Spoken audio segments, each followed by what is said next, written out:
Buenas noches, jóvenes. Buenas noches, doctor. ¿Algún problema para ingresar a la reunión? ¿Todo bien? Sí, doctor, se le escucha. Perfecto. Muy bien.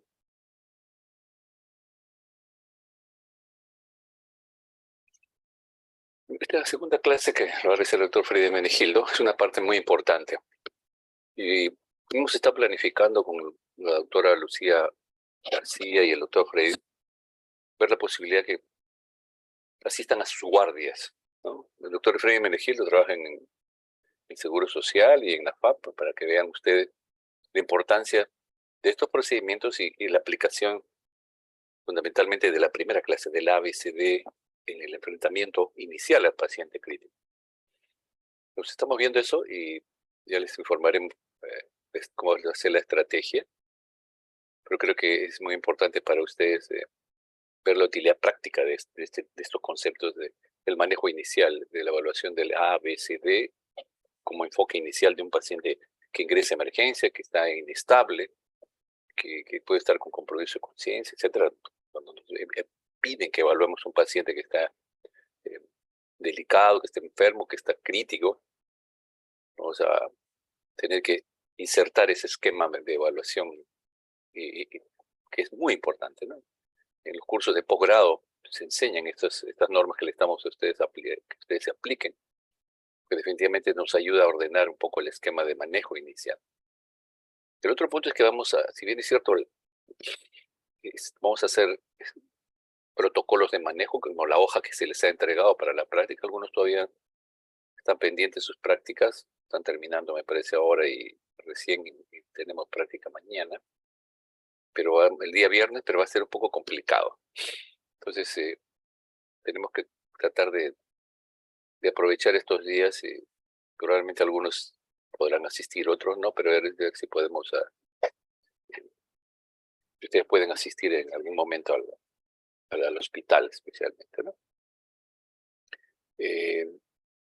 Yo creo que el entusiasmo de ustedes, el deseo de aprender y el deseo de que, desde el punto de vista de nosotros los docentes, tengan ustedes conceptos claros de la utilidad de los temas que estamos revisando es lo que va a hacer que al final consigamos el objetivo final, que ustedes se sientan seguros cuando enfrenten todos estos problemas del paciente crítico y cuando vayan al internado se sientan mucho más sólidos, más consistentes, ¿no? Yo creo que eso es el objetivo, es el objetivo. Así que vamos a esperar un rato a nuestro profesor Freddy.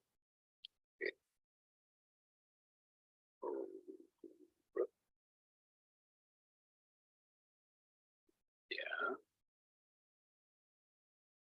Por ahora vamos a estar haciendo las clases virtuales, pero probablemente una vez que nos entreguen, hay un aula 503 de psicología que es grande, que vamos a poder estar todos y vamos a poder hacer la teoría un poco más interactiva, ¿no?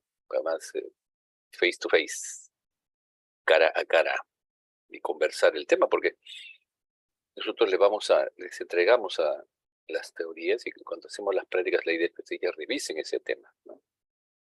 Revisen esos temas para que los puedan aplicar en el simulador y si de ser necesario cuando se hagan las prácticas más presenciales, que ese es el objetivo, y que de repente no se va a poder hacer con todos, pero sí seguramente con un grupo importante de todos de ustedes, ¿no? Vamos a hacer el esfuerzo para que todos tengan una, una visión de lo que es emergencia, con los tres docentes, el doctor Freddy y la doctora Lucía, el que habla, en nuestras guardias, para que vean cómo es emergencia, cómo es que se aplican todos estos conceptos de una forma automática, ¿no? Ya.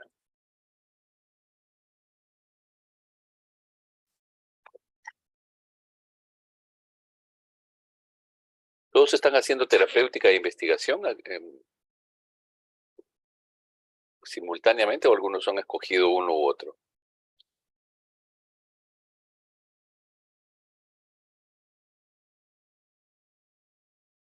¿Me han escuchado? ¿Sí? Decía, Sigue siendo un electivo, doctor. sí, siendo electivo, digo, pero ¿Escoges uno u otro o algunos llevan los dos selectivos? Solamente uno. Ajá. Solamente uno, ¿no? ¿Han tenido algún inconveniente en lo que han hecho prácticas? ¿Alguna dificultad? Y esa comunicación tiene que ser continua. Si hay alguna dificultad, algún problema, nos avisan para tratar de apoyarlo. Todo bien, perfecto, bien. Ya, José Daniel Flores Ramos, delegado, adscrito al grupo. Muy bien. Ya.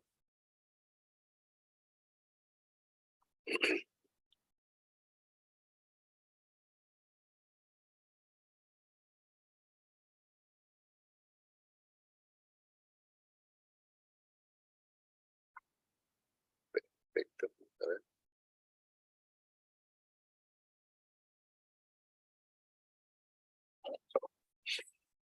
Ya.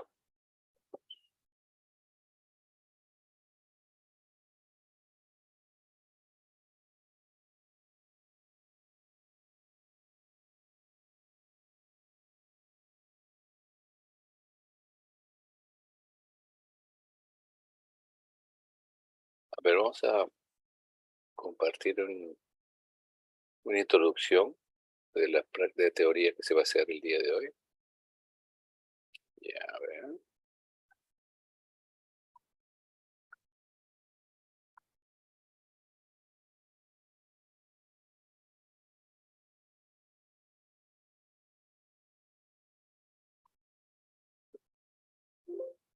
El día de hoy el doctor Hermenegildo va a hablar sobre la inserción de acceso. ¿Visualizan la presentación? Sí, doctor, sí se ve. Ya. Fíjese, uno de los procedimientos más frecuentes de cualquier paciente que se hospitaliza es la búsqueda de un acceso venoso. Y probablemente no vamos a ser expertos en hacer una inserción de un catéter venoso periférico, porque eso generalmente lo hace la enfermera que pone 10, 15, 20 catéteres diarios dependiendo de su turno. Pero sí debemos saber cómo se coloca, qué complicaciones hay. Y bueno, y como pueden ver, no es un procedimiento sencillo, pero que hay que tener simplemente eh, cuidado en los pasos a seguir, porque es una zona, colocar un catéter que nos permite administrar fluidos, antibióticos, para tratar síntomas de que un paciente está en emergencia, también nos permite no solamente hacer una fluidoterapia racional, sino también administrar vasopresores, en caso de que sea necesario. Entonces el acceso venoso es una parte muy importante, ¿no? Bueno, entonces, uno tiene que conocer la anatomía indudablemente, ¿cierto? La vena basílica, esas son las preguntas que vamos a hacer en la práctica de la siguiente semana. ¿Cuáles son las venas más importantes, ¿no? La radial, la cubital. La tendencia es a usar más, muchas veces verán ustedes una buena vena del dorso de la mano va a ser suficiente, pero cuando el paciente está muy inestable, de repente unas venas un poco más gruesas. Tratamos de no usar el sistema, las venas del pliegue del codo, por cuanto aquí puede estar la arteria del nervio y dejamos eso para, en caso no tengamos acceso venoso mucho más distal, ¿no? Pero el conocimiento de la anatomía es muy importante, que lo van a revisar ahora conmigo, ¿no? El otro procedimiento, y bueno, nuevamente, este es uno de los procedimientos junto con la fluidoterapia, es el procedimiento de un paciente que en el manejo es lo más frecuente que vamos a usar los médicos. Por lo tanto, tenemos que conocer las técnicas, cómo se coloca, qué accesos hay y las complicaciones especialmente, que eso tenemos que tener más cuidado. El otro punto es una sonda nasogástrica, ¿no? También. Entonces, colocar una sonda nasogástrica es muy importante en un paciente que tiene náuseas, vómitos, una obstrucción intestinal, o que queremos administrarle nutrientes, ¿no? Entonces, la sonda nos ayuda mucho en el manejo de un paciente grave. Por consiguiente, la técnica de colocación va a ser revisada en detalle con el doctor Hermenegildo, ¿no? qué tipo de material se utiliza, cómo se introduce la técnica, ¿no? Y la otra maniobra que se va a revisar en detalle con el doctor Mergino es la maniobra de Hemlich. Esto ustedes probablemente ya la conocen, pero se va a hablar de la técnica que ustedes van a aplicar y a practicar la técnica para que lo puedan utilizar en su casa, en la calle, en el hospital, en la cafetería, donde, o algún restaurante donde ustedes pueden ir y pueden ayudar a salvar una vida, ¿no? Entonces, ¿cuál es la técnica? ¿Dónde debemos colocar la mano? ¿Cuáles son los cuidados que tenemos que debemos tener para que no haya complicaciones y ayudar más bien, ¿no? Y especialmente si hay una obstrucción de la vía aérea completa. Es un tema que lo va a revisar en detalle el doctor Hermenegildo, ¿no?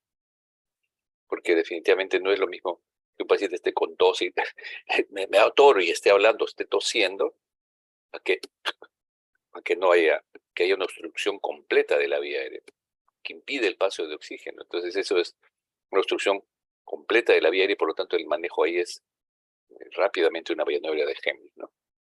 Entonces, como va a revisar en detalle el doctor. Y el cuerpo extraño es la causa principal, ¿no? Para una víctima consciente. Y en una víctima inconsciente, cuando la causa más importante de obstrucción de vía aérea de un paciente que está despierto es la obstrucción por un cuerpo extraño, ¿no? Pero si un paciente está en coma, también ocurre obstrucción de la vía aérea y es porque ocurre flacidez de los músculos del paladar blando, de la lengua, y por consiguiente estos órganos obstruyen la vía aérea, ¿no? Obstruyen la vía aérea. El paciente inconsciente, mientras que en el paciente consciente los cuerpos extraños son los más frecuentes, ¿no? Procedimiento de inserción de una sonda vesícula. Cuando un paciente está inestable o tiene obstrucción, una vejiga muy dilatada porque hay una obstrucción ureteral o una obstrucción por un adenoma prostático, es muy frecuente colocar la sonda vesical. Se va a revisar la técnica de colocación, qué tipo de material, cuáles son las técnicas a utilizar, cómo debe evacuarse para evitar complicaciones. Y esto también nos permite evaluar a un paciente que está hipotenso para ver cuánto es la diuresis, cuánto es la función renal, ¿no? Así como medimos la presión arterial, el pulso, la frecuencia respiratoria y la temperatura, vemos cómo está la perfusión renal en un paciente inestable. Todo esto lo vamos a revisar con el profesor Hermenegildo el día de hoy, que estamos esperándolo, que parece que todavía no acaba. Ya debe haber terminado su clase, está dirigiéndose hacia para hacer su presentación en forma brillante, como él siempre lo hace. Entonces, estos son las características de la sonda, la van a revisar, qué tipo de sondas hay, qué tamaños, etc. Y es importante cuál es la técnica, con qué se debe inflar este globo que fija la sonda a la vejiga. La diferencia entre colocar en la paciente de sexo femenino y masculino también tiene sus características. Y por consiguiente, eso es lo que vamos a revisar en detalle ahora, ¿no? El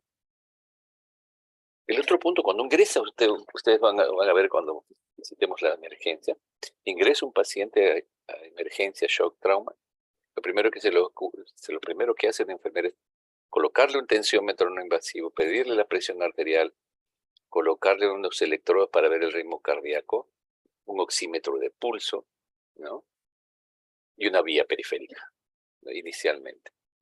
Entonces, esos son procedimientos que también vamos a desarrollar progresivamente, pero estos que estamos revisando son vitales para el seguimiento de las pacientes y poder detectar algún problema en el manejo inicial, ¿no?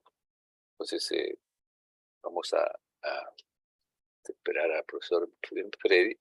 Quizás un detalle interesante es esto, ¿no? Ustedes tienen que conocer la cantidad de catéteres que hay. Eso lo van a revisar en detalle.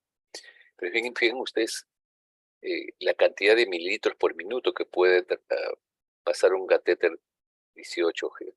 Bueno, 14G, miren ustedes lo interesante es que mientras gauge, 14 gauge, 16 gauge, mientras el gauge es más alto, esto es más pequeñito, mire, 13 mililitros por minuto.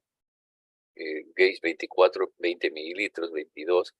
Y cuando uno busca, ¿qué cosa significa esto de por qué? ¿Cómo es posible que un catéter que me permita pasar menos cantidad de líquido, 1 litro en 77 minutos, y otro catéter que tiene 14 gauge, que es un número menor, casi un cuarto de litro en un minuto?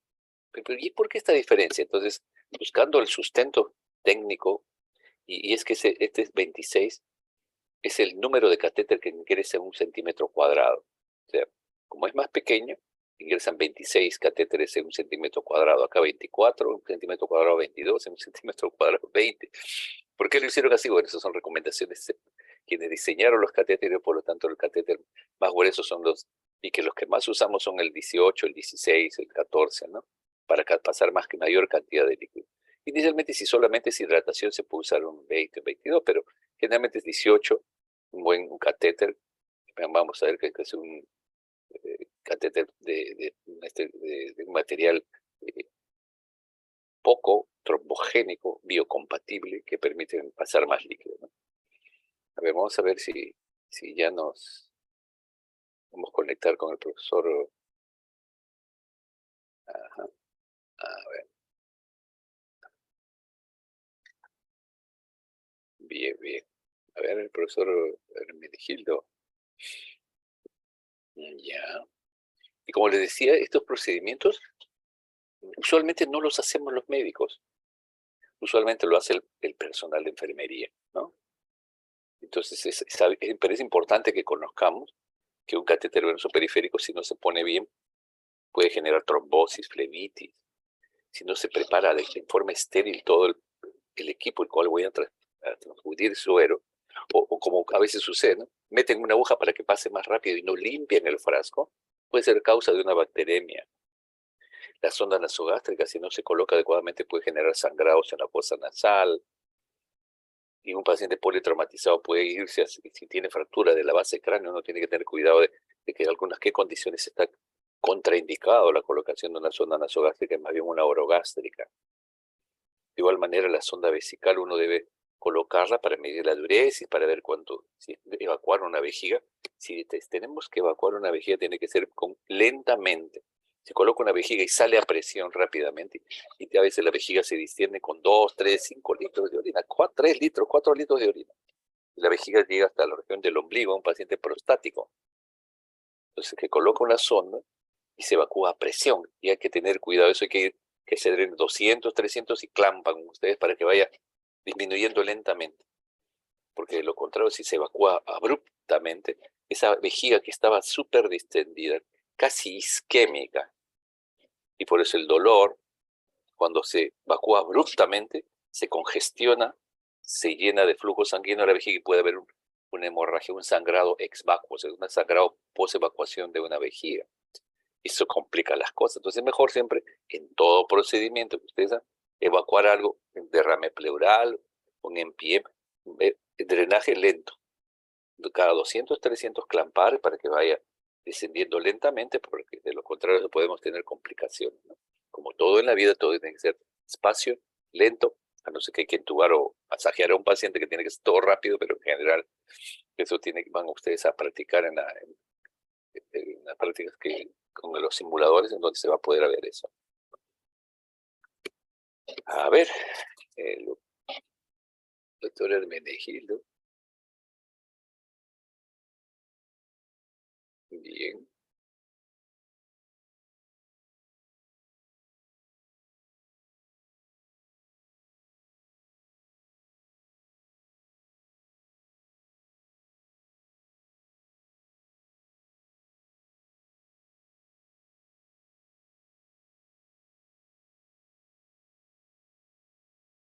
Ujú.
El doctor Freddy Hermenegildo, pero tienes problemas para ingresar, así que tenemos un poquito de paciencia, por favor. Dime.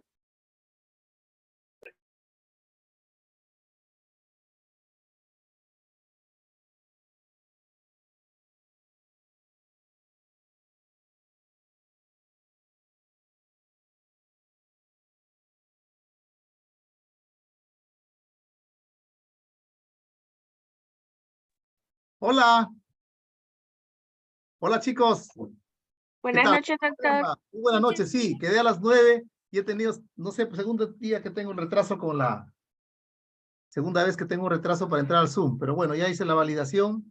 Vamos a empezar entonces la clase, a ver.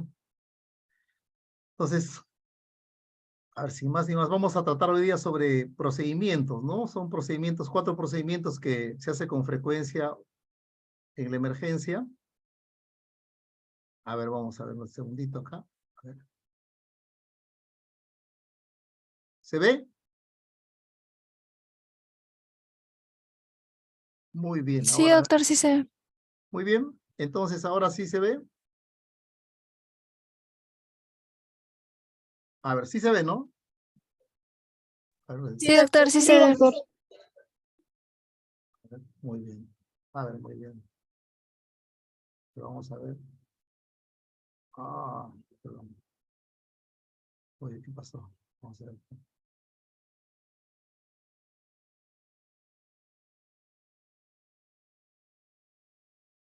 Muy bien, entonces vamos a hacer ahora lo que es procedimientos frecuentes que tenemos que aprender y vamos a desarrollar en la práctica también, ¿no?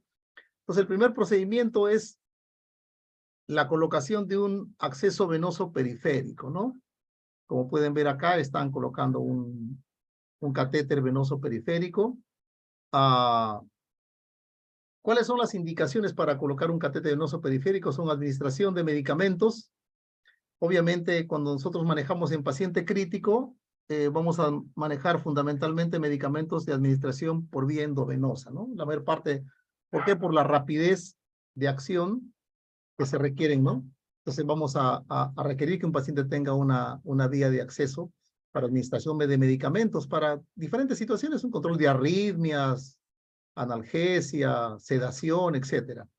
También para poder transfundir, para poder fluidoterapia, es decir, para pacientes que pueden estar con algún grado de deshidratación, que requieren algún tipo de reposición de volemia o transfusión de hemoderivados, ¿no? O sea, pacientes que tienen, por ejemplo, algún tipo de hemorragias o que están con un cuadro de anemia muy severa y necesitamos la transfusión de hemoderivados, que no solamente se restringe a sangre, sino también a, por ejemplo, paquetes globulares, perdón, en un paciente que solo tenga anemia, o unidades de plaquetas de pool o plaquetas de aféresis en pacientes que tienen plaquetopenia o trombocitopenia severa, que están ya con sangrado o riesgo de sangrado, ¿no? Y pacientes que se le puede pasar eventualmente plasma fresco congelado, en pacientes que tienen alguna alteración con la coagulación, sobre todo, con alteraciones en el INR, o pacientes que tienen, por ejemplo, algunas coagulopatías que requieren la administración de crioprecipitados, ¿no? Muy bien. Tenemos acá, ustedes pueden ver, estos son los tipos de catéteres que se puede utilizar. Y estos catéteres tienen estandarizado, independientemente de la marca que ustedes vayan a usar, se tiene estandarizado el color, ¿no? Por ejemplo, cuando ustedes tienen este color, a plomo, ¿no? Como ustedes ven, es el color 16, el color verde es el 18, el color rosado es 20, color azul es color 22, ¿no? Y digamos que esté estandarizado también es la cantidad de flujo que van a dar en unidad de tiempo, o sea, la cantidad, perdón, de volumen por unidad de tiempo, y ustedes lo pueden ver acá, ¿no? Catéter 16, catéter 18, catéter 20, catéter 22. Entonces, los catéteres nos pueden dar una cantidad digamos, de volumen por unidad de tiempo. Entonces, por ejemplo, ustedes tienen acá que el catéter 14, que es el color anaranjado, ¿no? Puede dar 240 mililitros por minuto.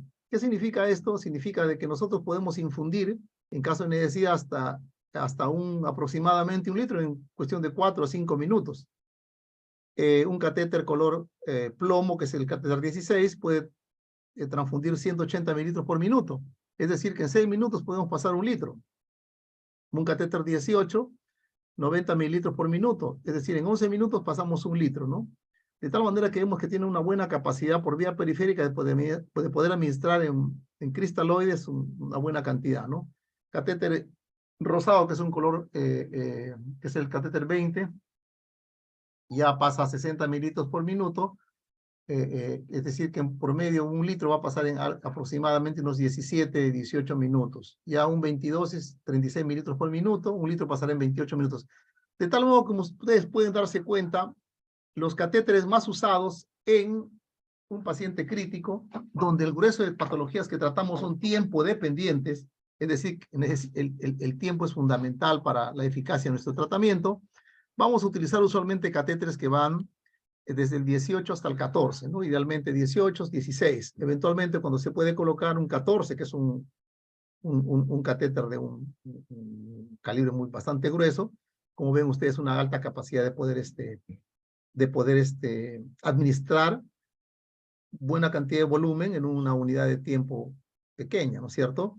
De tal modo de que catéteres como por ejemplo el 26, el 24, 22, poco probable que usemos en medicina crítica, por lo menos en adultos, ¿no es cierto? Muy bien, estas son las venas principales de acceso, ¿no? En el antebrazo, como son la vena cefálica, la vena basílica, la mediana del codo o la mediana del antebrazo, son donde vamos a acceder nosotros, ¿no? Los procedimientos, ¿no? Entonces, ¿cómo va a ser el procedimiento? Esto vamos a pasarlo rápidamente. Primero tenemos que colocar la extremidad, o sea, el brazo que vamos a usar en posición dependiente, ¿no? Para que permita que haya un buen llenado venoso.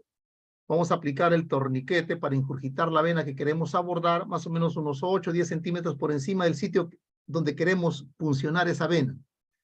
Podemos podemos hacer un masaje a la vena distal, en el sitio distal de donde queremos colocar el catéter, para poder ingurgitar un poco esa vena, ¿no? Y se haga más visible y que sea más fácil a nuestro acceso, ¿no? Otra cosa que también que ingurgita la vena es que el paciente abre y cierre el puño varias veces. Importantísimo ponerse siempre guantes limpios, ¿no? Es una forma de bioseguridad y protección también al paciente para no contaminarlo y no contaminar a nosotros en caso de que se extravase sangre, ¿no? Limpiar el sitio de venopunción con un antiséptico, ¿no? Y dejar que se seque. Usar la mano no dominante para tensar suavemente la piel debajo del sitio de entrada. Es decir, que nosotros necesitamos tensar la piel donde vamos a acceder a la punción para que para que esté más, digamos, accesible a que cuando nosotros penetremos con la aguja no se vaya a correr la piel, ¿no? Y podamos perder el acceso a la vena. Pero como lo hacemos nosotros, con la mano, nosotros usamos el catéter que vamos a punzar con la mano dominante, obviamente vamos a tensar la piel con la mano no dominante, ¿no? Vamos a sujetar el catéter por su parte transparente, que es la cámara visual donde va a haber un reflujo, nunca del cono de color, dice, ¿no? Entonces acá vamos a ver como podemos ver acá, ¿no? Está tensando un poco con la mano no dominante, tensando la piel, ha puesto el torniquete para poder ingurgitar la vena, ¿no? Acá ustedes ven con la mano está colocando, está accediendo a la vena en un ángulo más o menos entre 15, 20 grados, ¿no? Acá está accediendo también a la vena. Acá está un catéter, por ejemplo, este catéter es, ¿no?, verde, o sea, es un color 18, este es un catéter de color rosado, que será un catéter número 20, ¿no? Acá está usando las venas del dorso de la mano, acá está usando probablemente la vena mediana del codo, ¿no es cierto? Muy bien. Entonces, como han visto acá, ¿no? Vamos a introducir el catéter con el bisel hacia arriba, más o menos a unos 5 o 6 milímetros debajo, dice, ¿no?, del punto de entrada de la vena. Es decir, que no vamos a ver de frente a la vena, o sea, en un ángulo, digamos, de 90 grados, sino en un ángulo más o menos de 15 a 25 grados, ¿no?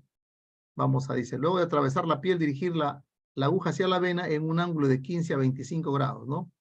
Cuando veamos el reflujo de sangre en la cámara que tiene el catéter, vamos a bajar el ángulo de inclinación el catéter para que sea en forma paralela a la piel. Entonces esto vamos a poder verlo así acá, ¿no? Vamos a verlo acá, el catéter, como ustedes pueden ver, este es el catéter, y este es una cámara donde cuando nosotros entramos con el catéter vemos que la sangre refluye a esta cámara, y cuando vemos que la sangre refluye a esta cámara es porque hemos accedido ya a la vena, ¿no? Luego vamos a fijar el catéter, como podemos ver acá, con un adhesivo transparente. Idealmente que sea transparente para poder ver si es que hay alguna alteración en el punto de inserción de la vena, es decir, si es que se pone rojo, se pone eritematoso, ¿no? Entonces, como vemos acá en los pasos, dice, sujetamos con firmeza el cono de color del catéter. Vamos a retirar solamente, retire 0,5 centímetros solo la aguja. Si hay reflujo de sangre, está dentro de la vena, dice, ¿no? Soltamos el torniquete antes de retirar la aguja, dice, ¿no? Amasamos el catéter, siempre deslizando solamente el catéter. Ya no penetramos más con la aguja, sino vamos a transfixiar la vena, ¿no es cierto? Ejerce presión sobre la vena proximal al catéter para bloquear la sangre que sale del catéter. Claro.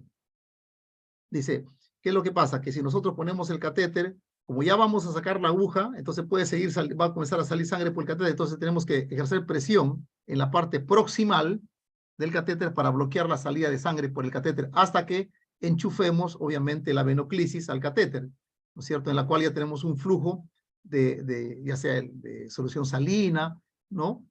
O sencillamente del fluido que vamos a infundir, ¿no? De forma lenta, y vamos a comprobar de esa manera que el catéter está permeable, ¿no? Luego vamos a tapar el catéter con un adhesivo transparente. Comúnmente acá le llamamos Tegaderma, que el Tegaderma es una marca de adhesivo transparente, que es una marca de la compañía 3M. En fin, hay diferentes tipos de adhesivos transparentes, ¿no? Muy bien. Y vamos a poner acá la fecha en que hemos colocado ese catéter, para que después este catéter no puede permanecer idealmente más de 3 días, ¿no es cierto?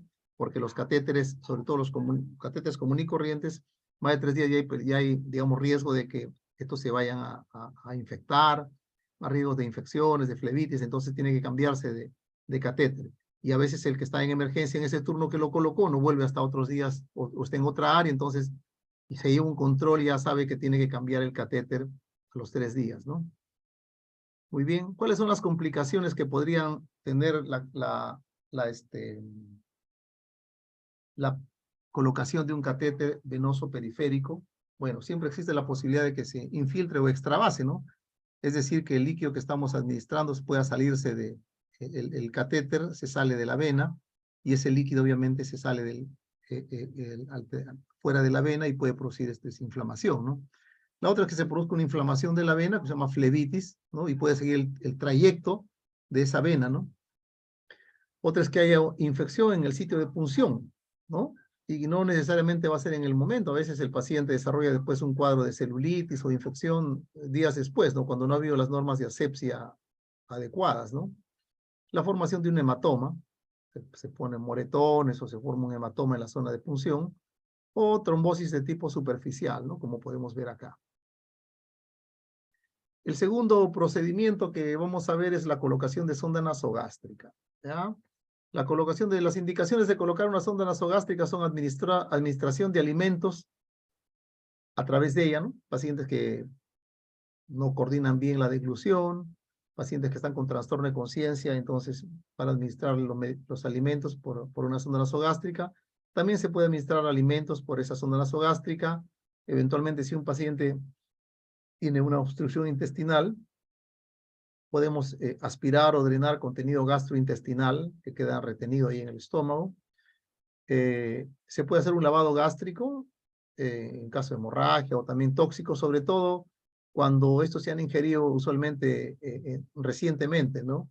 Idealmente los lavados gástricos se hace cuando el paciente no tiene más de 1 hora que ha ingerido los tóxicos, ¿no?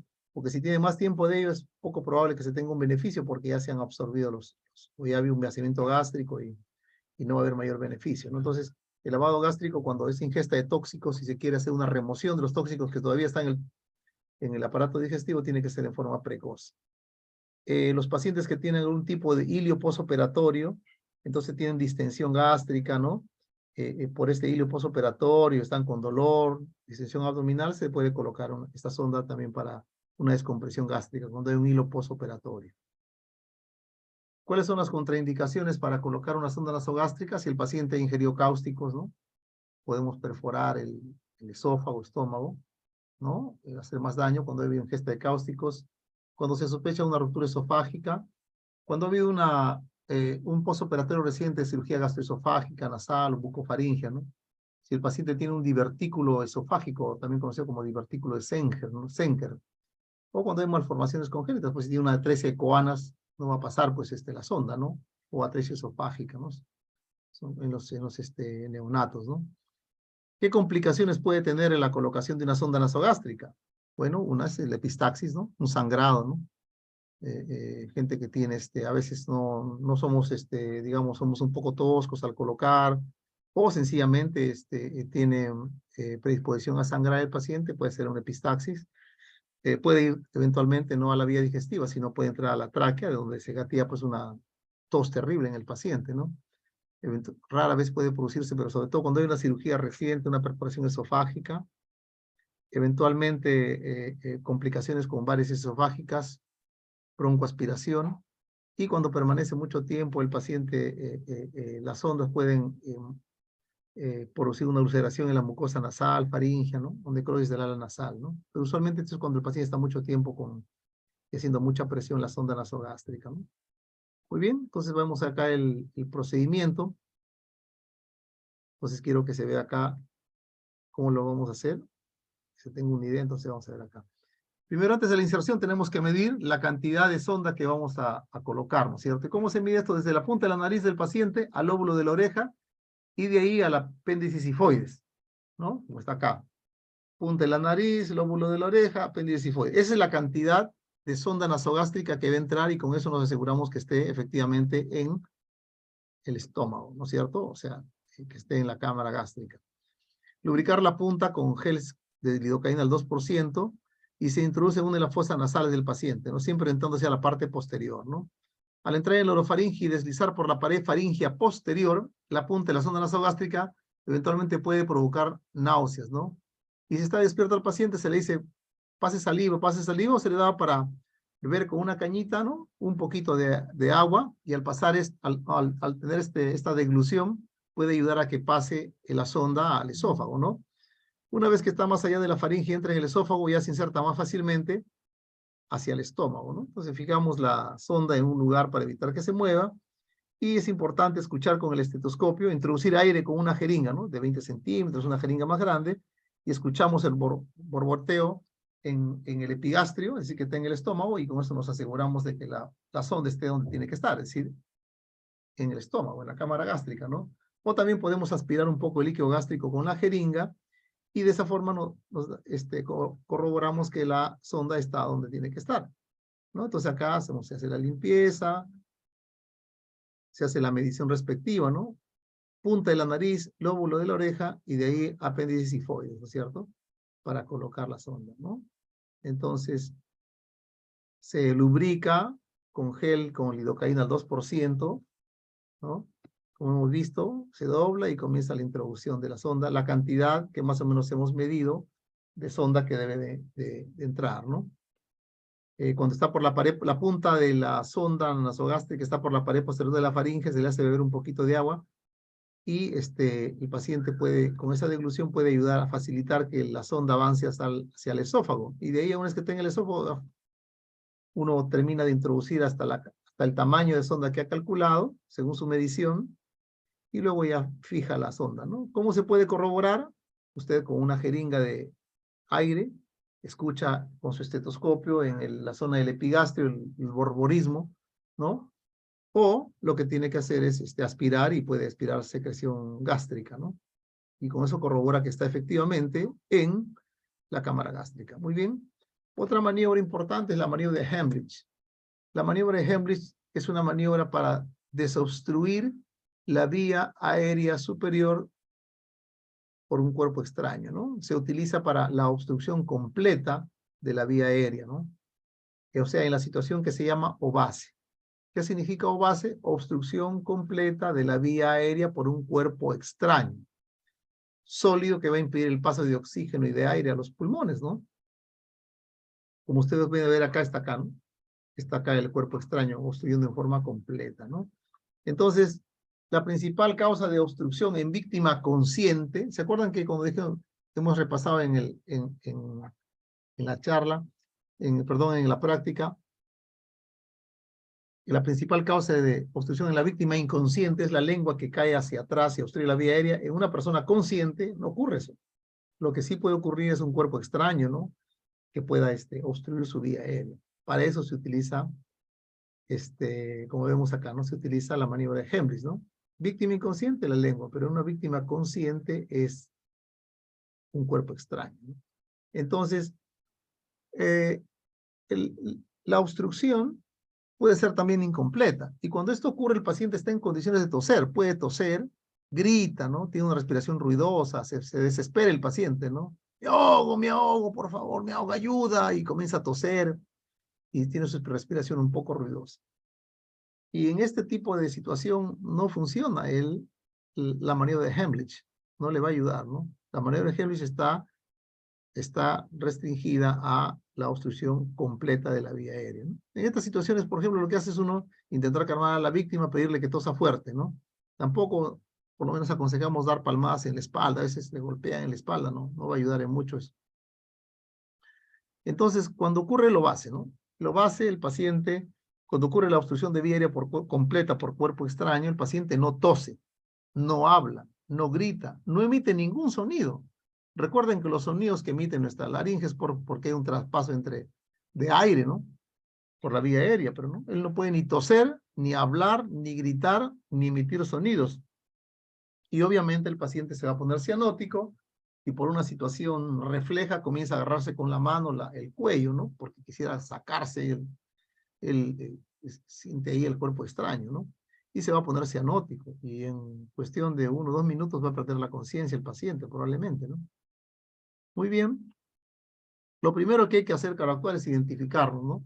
Brindarle seguridad a la víctima, ¿no? Preguntar rápidamente, obviamente, ¿sientes que te ahogas? Y el paciente va a decir que sí, va a sentir, ¿no? De que sí. Entonces, no es aconsejable tratar de retirar a ciegas el cuerpo extraño con los dedos, porque eventualmente podemos meterlo más, ¿no es cierto? Entonces nos ubicamos por la parte posterior, por la parte de atrás del paciente, se identifica que la va a ayudar. A nivel de la víctima se coloca, rodea sus manos rodea la cintura de la víctima con los brazos y luego va a colocar una mano empuñada, ¿no? Con 3 dedos sobre el ombligo, como un puño, va a colocar por encima del ombligo, va a colocar la otra mano encima de la primera mano que está con el puño y vamos a aplicar presión directa hacia adentro y hacia arriba con fuerza, ¿no? Ahorita vamos a ver un video sobre esto, un video con fuerza para que ayude a eliminar el cuerpo extraño, ¿no? Entonces, vamos a ver un segundito. Vamos a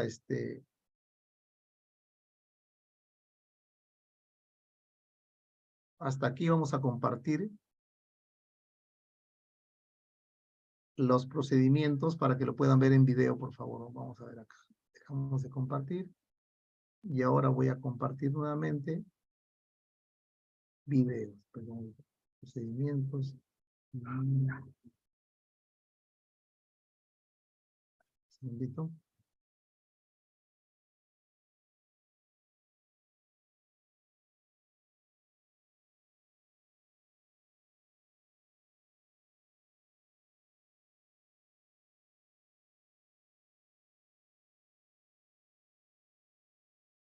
Ya, a ver, muy bien. Acá está. Tenía un problema con... Perfecto. Acá, un segundito. Videos. Sí, ¿qué pasa? Ahí está. Muy bien. Acá entonces vamos a...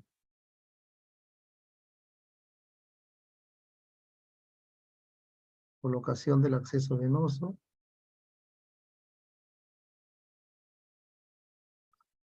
Se puede A ver, Antes de cerrar cualquier acceso de los alumnos, ¿pueden escuchar el video y ver el video? Se puede escuchar, pero no ver. ¿No se puede ver? Oh, ¿por qué? ¿Qué es lo que pasa? A ver, perdón, no sé cuál es el problema. Entonces, a ver, compartir. ¿Cómo se pone acá? Compartir. O... Ahora sí se ve, doctor. ¿Se ve? Qué Sí. raro. Sí pueden verlo, ¿eh? Es ¿Escuchan? importante chequear el informe. ¿Sí? Sí, Ahora doctor, sí, ahora sí. escucha abajo. Ah, se escucha bajo. A ver si le doy volumen, a ver un poco más, a ver. A ver. ¿Escuchan? Vemos de todos los elementos ¿Se necesarios ve? en una bandeja. Sí, doctor, sí se ve y sí se escucha también. Ya, perfecto. Entonces empezamos. A ver. Antes de cerrar cualquier acceso de los es importante chequear que disponemos de todos los elementos necesarios en una bandeja lista para usar. Tarjetas de diferentes calibres, tazas de gélites, guantes de látex descartables, antiséptico, cinta adhesiva, lazo hemostático, apósito transparente, descarga original para corte y hueso, bolsa roja, pie de suelo, sistema de planificación preparado, solución de país,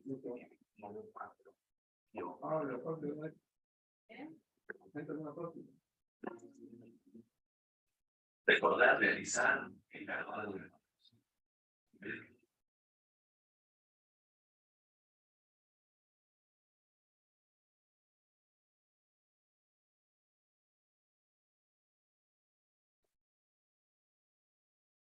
Principales signos anatómicos.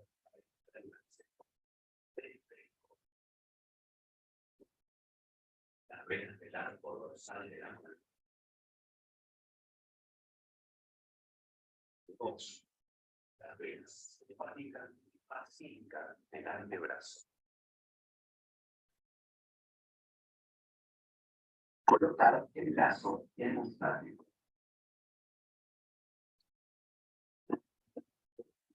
Recordar realizar el lavado de manos. Dentro de todos.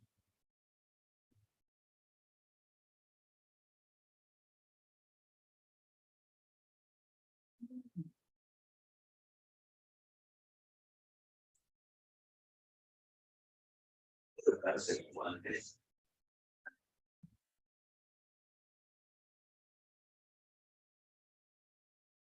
Y realizar la licencia de la piel, rotando suavemente por 30 segundos.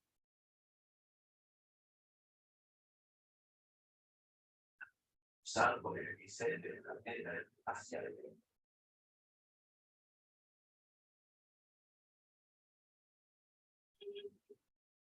Observar el sangre de la tela. Bisel de mangle, continuar con la inserción de la tela.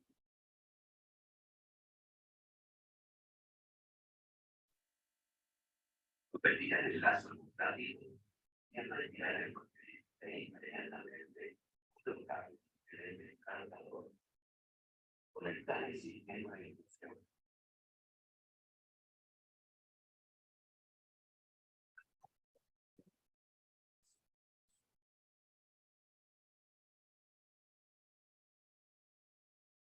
La música.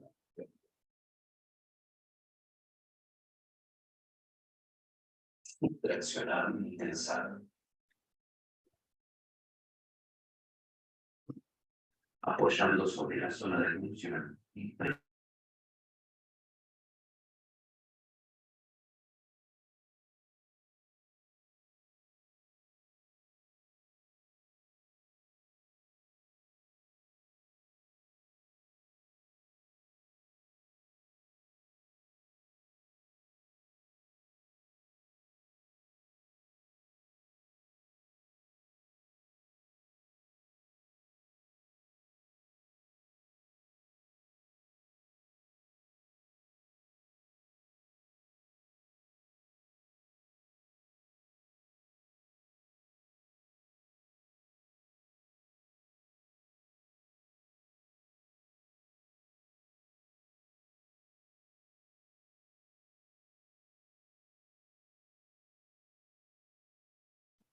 Su micro está apagado, doctor.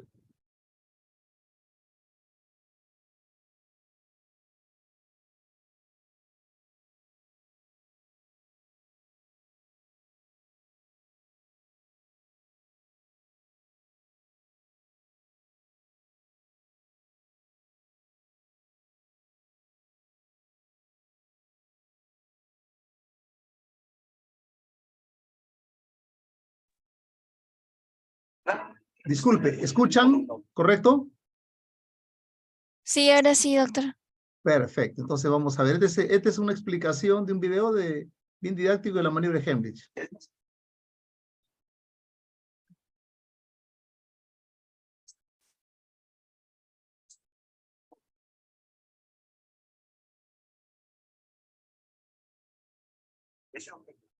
Doctor, se ve la carpeta, pero no el video. El clip del video no se ve. Perdón. ¿Ah, no se ve el video? No, doctor. Perdón, no sé qué.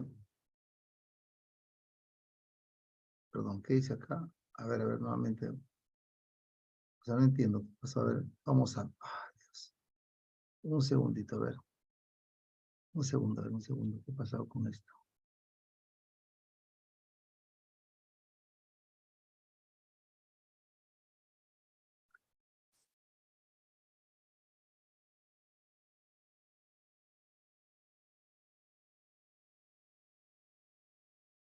Una pregunta. En la parte en la densidad de un sólido en el incremento de volumen, tendría que poner tipo el volumen que se incrementó, o sea, 6 mililitros, o pongo el tipo de volumen final, que es 36.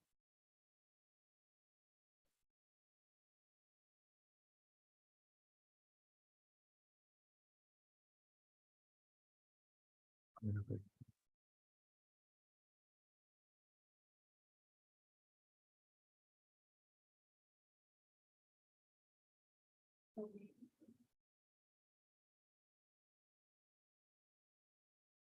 Ya, un segundito, a ver. ¿Qué ha pasado?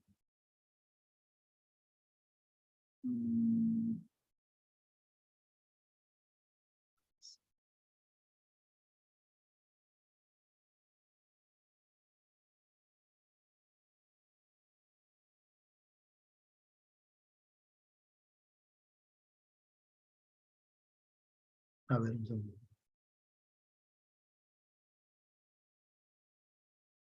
Ya, si cargo acá, por ejemplo,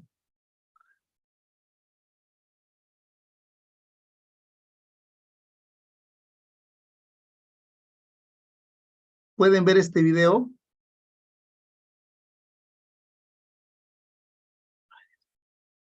No se ve, doctor. No, Ah, no, doctor.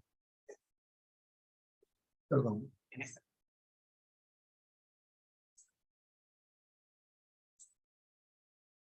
Acá, Ahora sí, doctor. Sí, doctor. ya, perfecto. ¿Y se escucha también?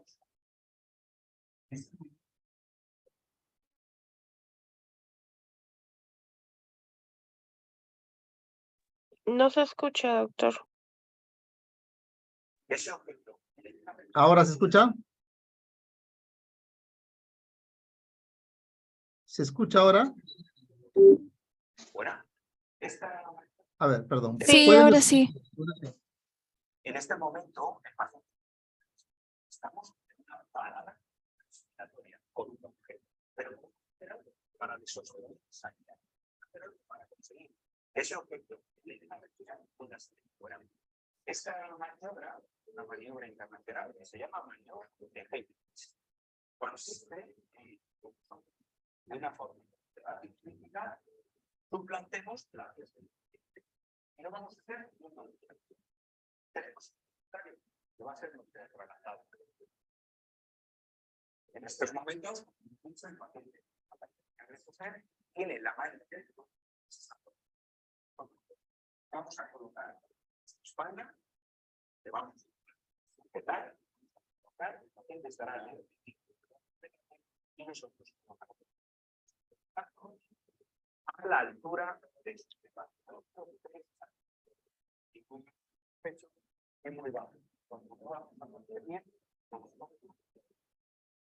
Es apretar antes su abdomen, expulse el ombligo.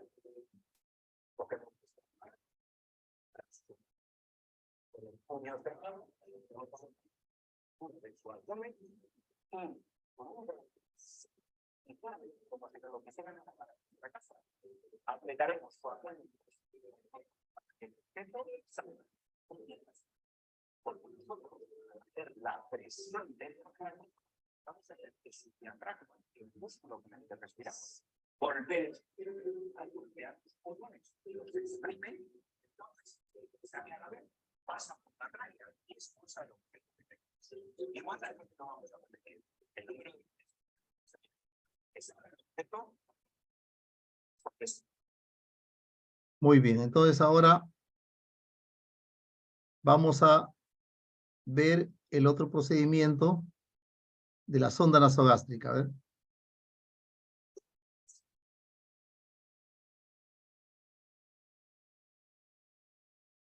Confirmen, por favor, si se ve y se escucha. No se ve, doctor. ¿Qué pasó?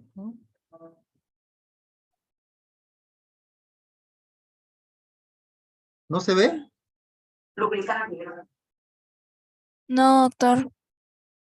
Qué raro.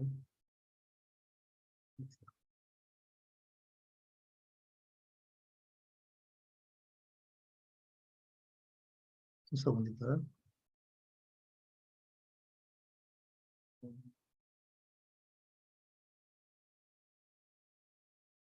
Ay, Dios, paciencia. A ver, ahora.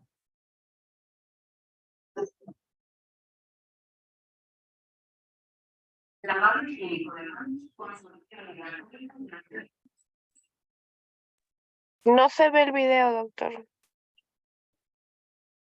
¿Qué es lo que ocurre? A ver.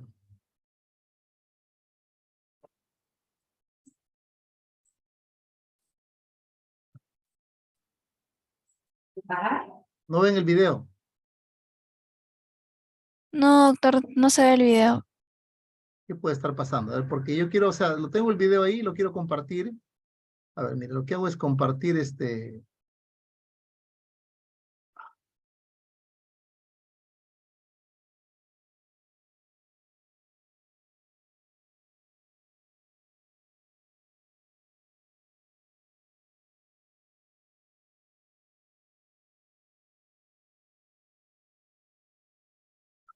Ya me di cuenta. Lo que voy a hacer es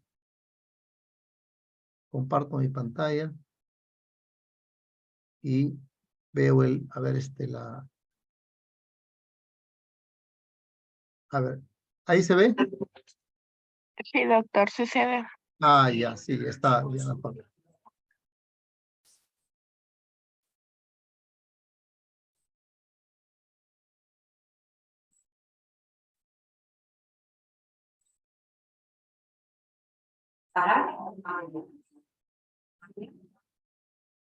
Empapador, guantes limpios, solución hidroalcohólica,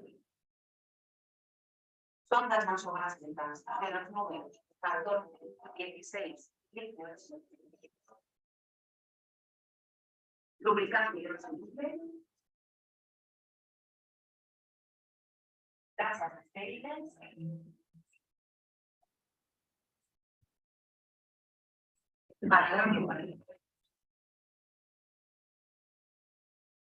jeringa de 50 a 60 centímetros cúbicos, con endoscopio,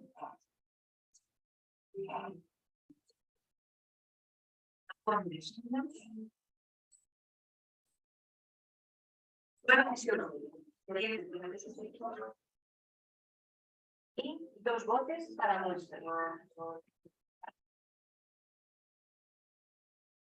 Colocarse a un lado del paciente y colocar la manilla de la familia. Comprobar que el paciente. Informar al paciente de la técnica para colocar al paciente en un ángulo de 45 grados. Grabar el higiénico de manos con solución hidroalcohólica en 30 segundos. Colocarse guantes limpios. Colocar el papador sobre la serpiente. Retirar fuertes intentales y la sombra.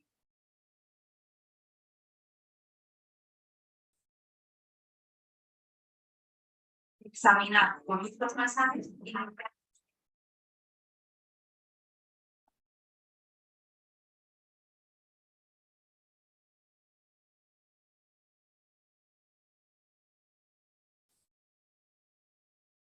Sacar la sonda del envoltorio. Curvar los rieles del extremo de la sonda.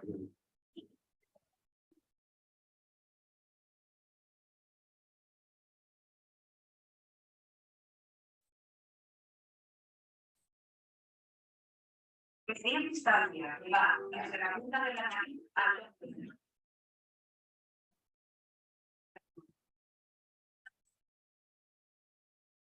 Lubricar la sonda.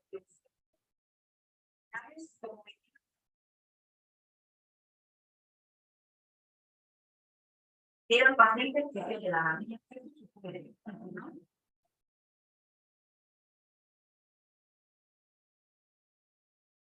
introducir solamente la sonda por una de las predicciones nunca.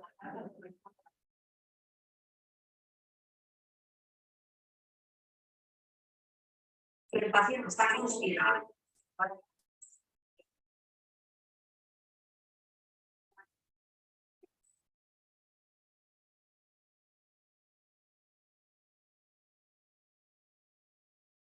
Introducir la sonda hasta la distancia.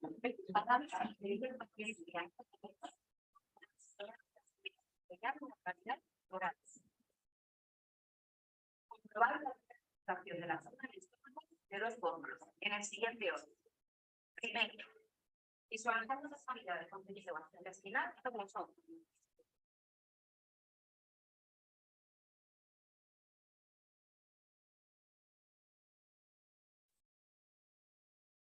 Segundo, en la zona epigástrica con endoscopio y los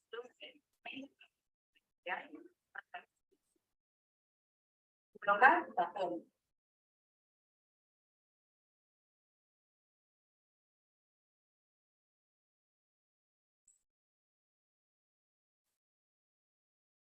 Fijar la zona de la nariz del paciente con disparar.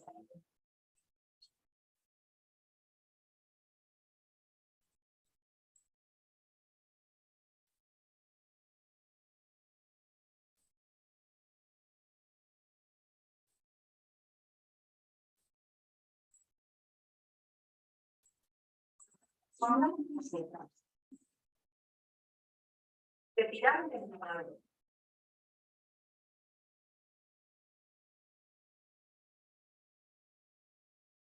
Quitarse los guantes. Muy bien.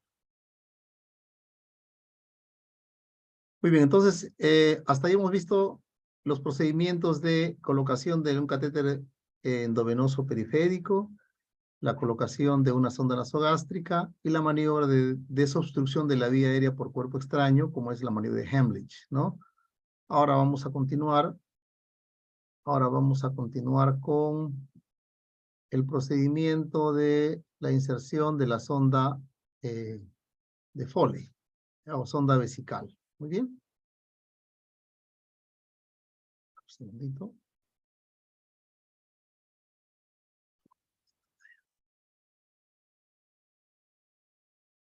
A ver.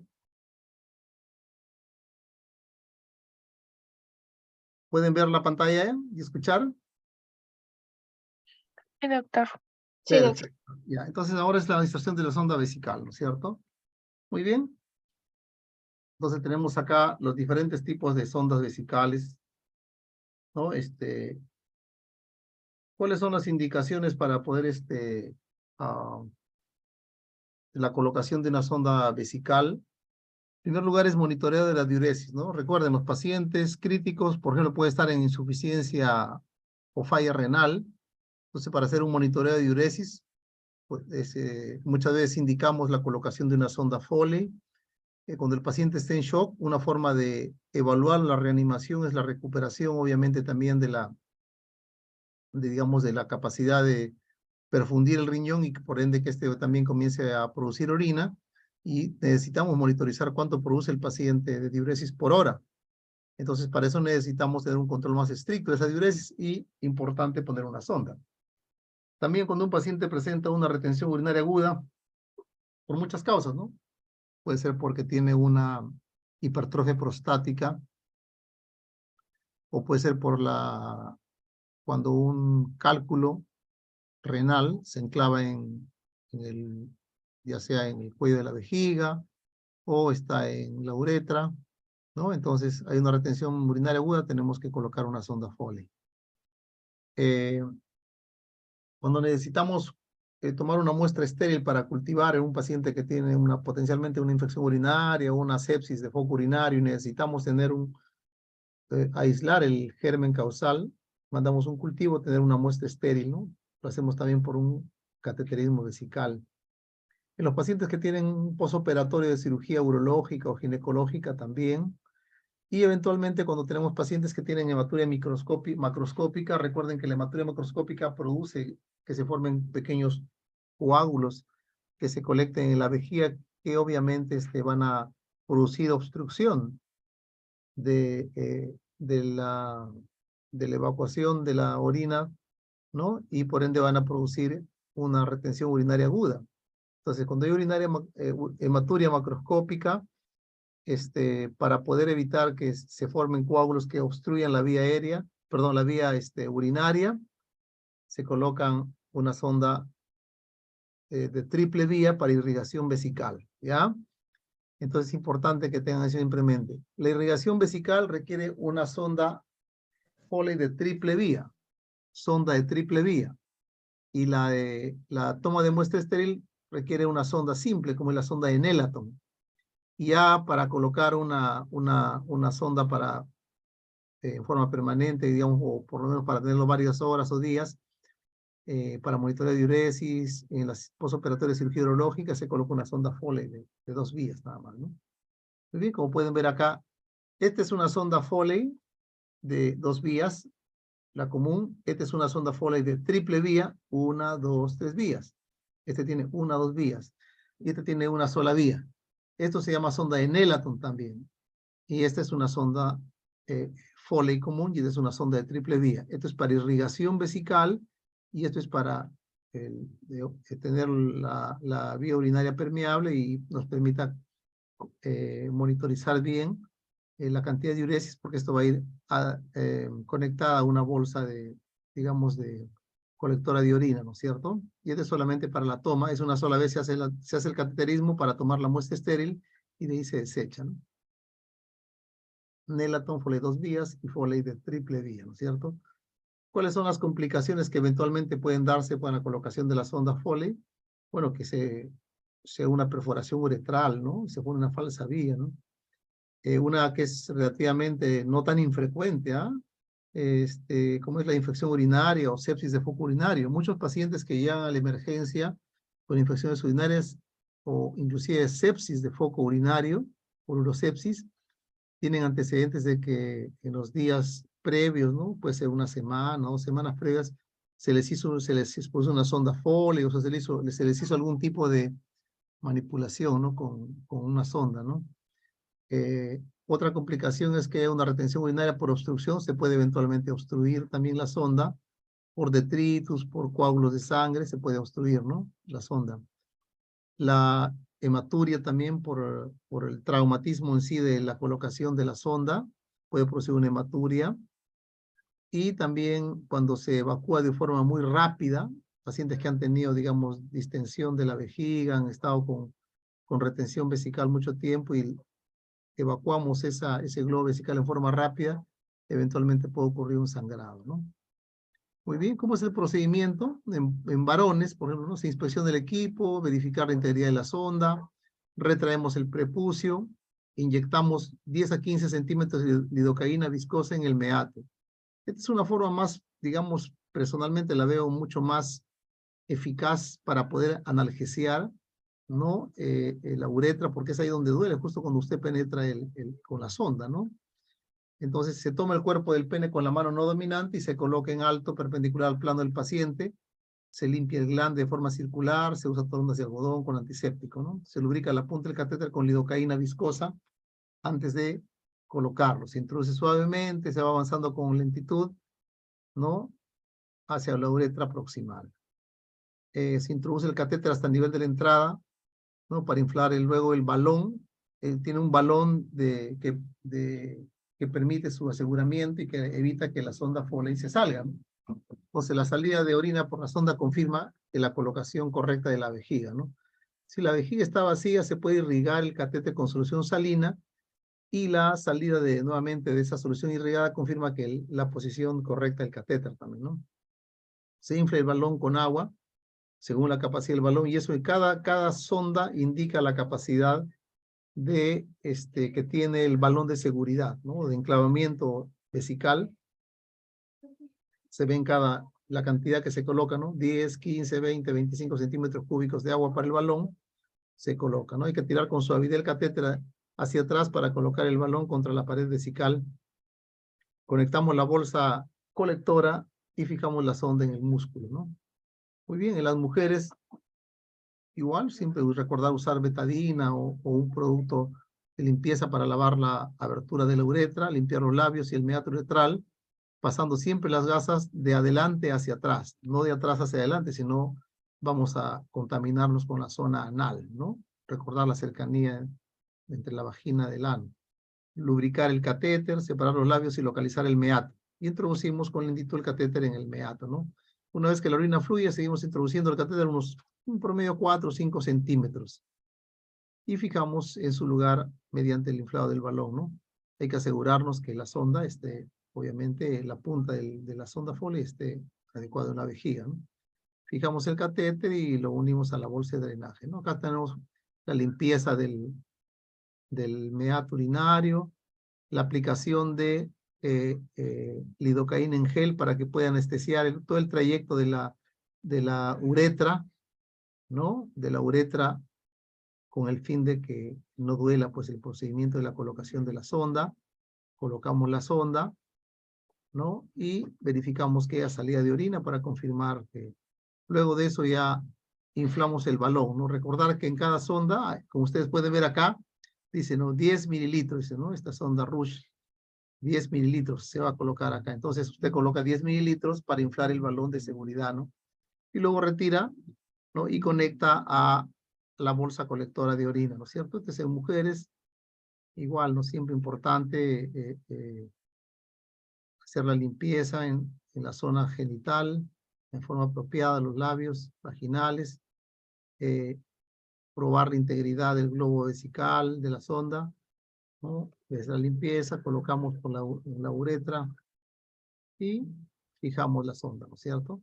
Vemos acá, fijamos al muslo la sonda, para que en caso de tensar no se salga la sonda o pueda lastimar, como tiene un globo que ha hecho ahí si eso digamos, se tracciona mucho, puede lastimar la uretra, ¿no? El globo al salir, ¿no? Muy bien, entonces, ahora vamos a ver un video más demostrativo, porque estos procedimientos tienen que verse el video, y lo que es más importante, cuando toque el momento de hacer, se va a hacer perdón, no, disculpen. Vamos a ver acá.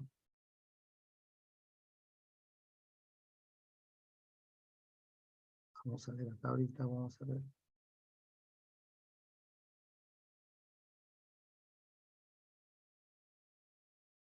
Segundito, vamos a ver acá. Vamos a abrir la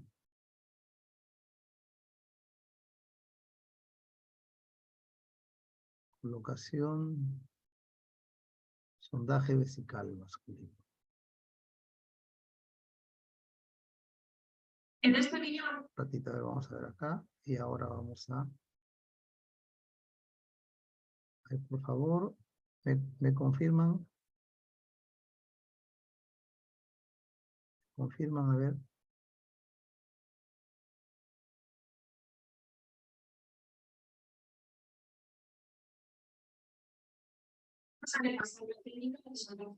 ¿Se ve y se escucha? Sí, doctor. Perfecto, muy bien. Entonces vamos a ver. Acá este es el último video y con eso terminamos la clase. En este vídeo vamos a repasar la técnica de sondaje vesical masculino. Los materiales que vamos a necesitar son el hidroalcohólico, fuentes estériles y no estériles, jabón, clorexidina, un paño estéril, 2 jeringas, gasas, uniforme y lubricante. Recordamos que el sondaje vesical es una técnica estéril y por lo tanto debemos preparar todo el material que vayamos a utilizar antes de poner los fuentes estériles o realizarla junto con el compañero que nos vaya a facilitar el material o actividad. Lo primero que hacemos es cepillar al paciente la ¿y por qué? También nos pondremos unos guantes estériles para preparar el plato. A continuación, lavaremos la zona genital.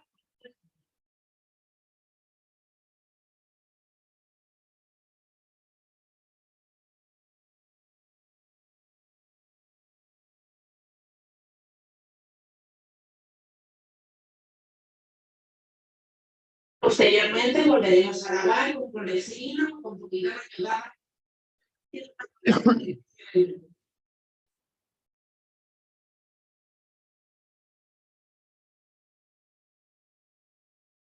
Pondremos el paño estéril cogiéndolo por las esquinas de ese punto.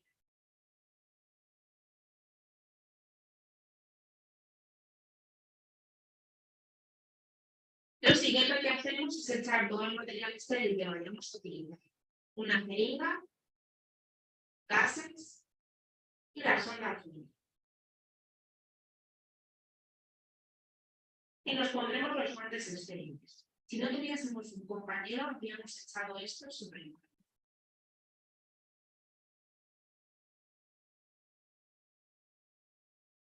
Una vez estériles, lo primero que hacemos es colocar y soplamos aire por el extremo cuerpo, pincha que el extremo contrario.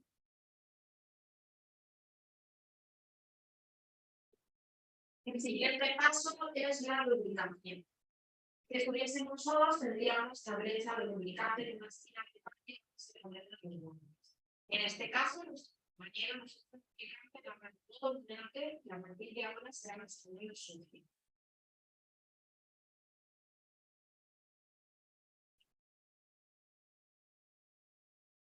Lubricamos el extremo de la sonda y la agarramos con la mano dominante, dando una vuelta alrededor de la misma. Cogemos el pene por su base y lo colocamos con una inclinación de unos 60 grados e introducimos la sonda por la media. No deberíamos encontrar obstáculos a la hora de introducir la sonda. Si fuese así, variaríamos el elemento.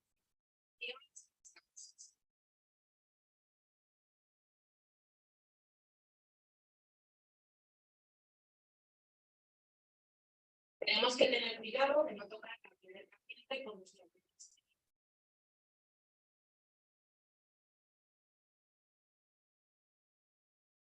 Introduciremos la sonda unos centímetros más de que salga la vida por el extremo.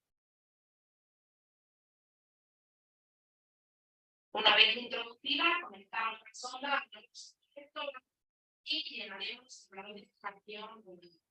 Es importante de llenar por suelo, pues que esté listo.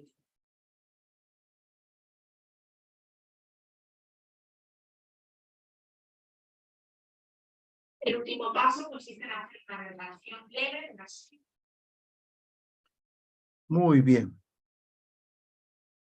Bien, alumnos, entonces hemos repasado la parte teórica, hemos visto los videos de los procedimientos y como ustedes saben, los procedimientos, lo mejor es hacerlos.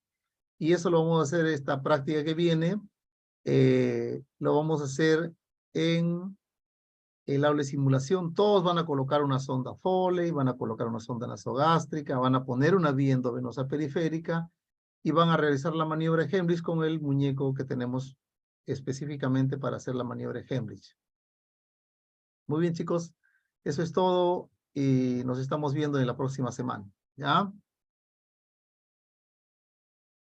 Gracias, doctor. Muchas gracias, doctor. Muchas gracias, doctor. Muy bien, disculpen se me ha desconfigurado la presentación porque las presentaciones yo las tengo, algo ha pasado que tenía que pasar los videos en forma separada porque normalmente los tengo anclados a la presentación. Bien, entonces nos estamos viendo, maestro, Buenas Gracias noches, por Freddy. Muy bien. acompañarnos. Gracias, maestro. Hasta luego. Muchas gracias, jóvenes. Un abrazo.